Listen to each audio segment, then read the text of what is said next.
Es difícil transitar octubre para nosotros, muy difícil para todos. Y hasta le he dicho a Dios, no va a pasar nada si le quitas octubre al calendario. Tú en tu omnipotencia, el 1 de noviembre puedes volver a poner todo en su lugar. ¿Por qué no pasamos del 30 de septiembre de una vez al 1 de noviembre y me quitas esa tortura, Dios mío? Porque es una tortura. Ahora, como también le digo a Dios, ¿por qué tenía que ser el último día? Para tener yo que transitar todo el mes. ¿Por qué no pudo haber sido el 3 o el 5 o el 7 o el 18? Tenía que ser el último día, Dios mío. Ayúdame, dame fuerza. Necesito que por favor me bendigas con fortaleza. Y yo creo que lo hace. Porque la fortaleza de Dios no sería posible que yo caminara octubre todos los años. Nosotros no claudicamos buscando que haya justicia. Porque una cosa sí tenemos claro que hemos podido precisar con el transcurrir de estos 14 años es que Laura y Jessy no mataron a Luis, pero ellas sí saben quién lo mató, porque además quedó probado dentro de los dos procesos que se han llevado a cabo, uno contra Carlos Cárdenas y el otro contra Laura y Jessy.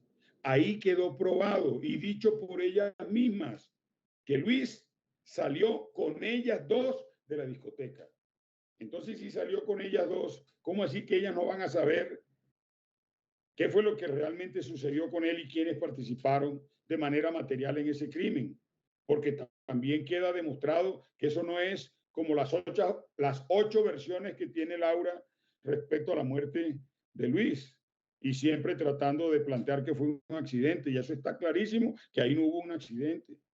Peor, por supuesto, lo que hace el Tribunal de Bogotá cuando nosotros apelamos la decisión de Laura y Jessy, que al final llega y dice, no está probado que hubo un accidente, ni está probado que hubo un homicidio. Y entonces, si hay un muerto en la mitad, ¿cómo lo resolvemos? Ni accidente ni homicidio, pero hay un muerto. Luis, el que nos hace falta. Es decir, nos dejó en una situación desde el punto de vista judicial clarísimo, difícil, perdón, pero nosotros sí creemos que ellas saben quién mató a Luis, porque además así lo dijo también el tribunal en el proceso contra Carlos Cárdenas, que no lo condenan por falta de pruebas, porque además hubo deficiencia también en la fiscalía, en su proceso de investigación, muchas pruebas que no practicó, muchas situaciones que no investigó, ¿ya? Entonces, ¿cómo van a condenar a alguien sin tener la prueba suficiente? Pero dice el tribunal, en todo caso, de lo que no hay duda es que sí hubo un homicidio. Porque también hay que tener en cuenta, te lo digo, que ¿por qué la fiscalía no investigó la desaparición de las ropas de Luis, por ejemplo? ¿Por qué no llevó a cabo una investigación sobre eso? ¿Qué pasó? ¿Por qué se tenían que perder? Los jueces en el proceso, ¿cómo así que para ellos no tuvo ningún valor las interceptaciones legalmente obtenidas y admitidas, primero autorizadas por un juez de control de garantías y admitidas en el proceso? ¿Cómo así que no quiere decir nadie que Laura diga, yo vi las cosas, yo soy testigo, yo soy más testigo que Jessy? ¿De qué? Si hay un muerto. ¿Cómo así? ¿Cómo así que eso no va a valer como prueba? ¿Cómo no lo va a tener en cuenta? O cuando le hacen la captura a Laura Moreno y entonces en una interceptación telefónica Carlos Cárdenas le dice, yo mejor no me acerco por allá porque de pronto te hundo más. ¿De qué? Si hay un muerto, que es Luis. ¿Y cómo así que eso no va a valer? Entonces mira una cantidad de deficiencias y de situaciones. La misma necropsia de medicina legal. Cinco fracturas en el cráneo y resulta que la exhumación dice 9. Y entonces, y es decir, todos esos elementos que pues siempre vimos que hubo atropello contra nosotros las víctimas en todos los días, no admite casación en la corte. Es decir, tiene que tratarse de algo que tenga que tener mucha importancia, tanto para la doctrina del derecho como para las situaciones en particular. Y eso a nosotros pues nos ha dado algún aliciente, el hecho de que la Corte haya admitido ese recurso. Lo segundo es por las referencias que tengo de las calidades del magistrado, que en principio por esa referencia nos da garantías de ser un juez justo, que fue lo que no tuvimos en las etapas anteriores. Siempre lo sentí y siempre lo dije así.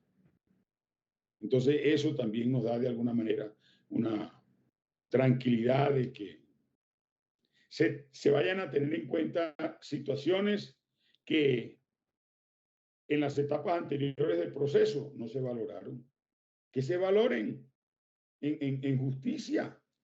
Entonces, eso de alguna manera nos ayuda a seguir en esta lucha, que tampoco es algo que sea inmediato, porque de acuerdo con lo que nos han explicado, después de la sustentación, que fue la etapa a la cual asistimos al proceso, pues ya el juez, el magistrado se dedicará al estudio concreto y particular de todo lo que forma parte de ese proceso, que es mucha información. Y yo creo que en no menos de un año, por lo menos, según nos han dicho, será cuando la Corte entonces se esté pronunciando.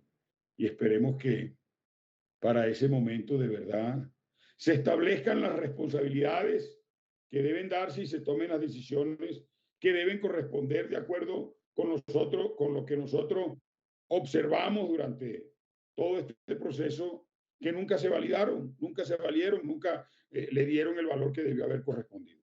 Desde el año 2010 no volví a cocinar la pasta que le gustaba a mí. Y no veo el momento, no me atrevo, no sé si seré capaz de volverla a hacer, al menos para que Jorge la coma, que siempre me dice, no volviste a hacer la pasta que le gustaba a Luis. Y eso es algo que yo tengo ahí, porque desde chiquitico siempre le preparé a él eso y a él le gustaba. Y cada vez que lo quería me le decía, papi, este sábado quiero que me haga la pasta o este domingo. Quiero volverla a comer y así se la hice durante sus 20 años de vida. Y algo que yo no volví a hacer en mi vida es esa pasta de Luis. Algo que yo hacía de una manera muy particular, que se la cocinaba y eso le echaba el mundo entero en términos de condimentos y de cosas. Y él duraba 4 días comiendo pasta y era feliz con eso, la que yo le había preparado. Y él decía que nunca en su vida había comido una pasta como la que yo le preparaba. Y él estuvo en diferentes partes del mundo viajando. Yo estoy seguro que no era porque yo fuera su papá, sino porque le sentía de todas maneras el sabor, sería con el amor con el que yo se las preparaba. Y además en la casa todos los 4 la comíamos y nos gustaba, porque tenía que ser yo el que la preparaba y no la he vuelto a hacer, Luis. No la he vuelto a hacer. Y no sé si la vuelvo a hacer algún día. No sé. A veces quisiera, pero no me atrevo porque no sé cómo será. Lo que pasa, Luis, es que ahí hay una situación que es novedosa dentro de la familia. Yo hace 8 años no vivo en la casa, yo vivo solo. Aquí donde estoy en un apartamento donde yo vivo solo. Aquí no entra absolutamente nadie. Ahorita que llegaron a recogerme la ropa para la lavandería, discúlpame, pero absolutamente solo, nadie más.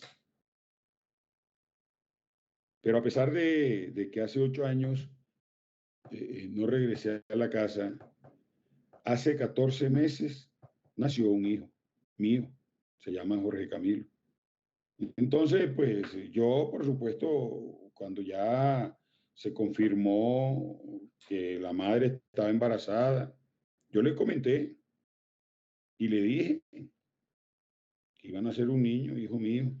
Entonces, yo creo que él pues también tenía como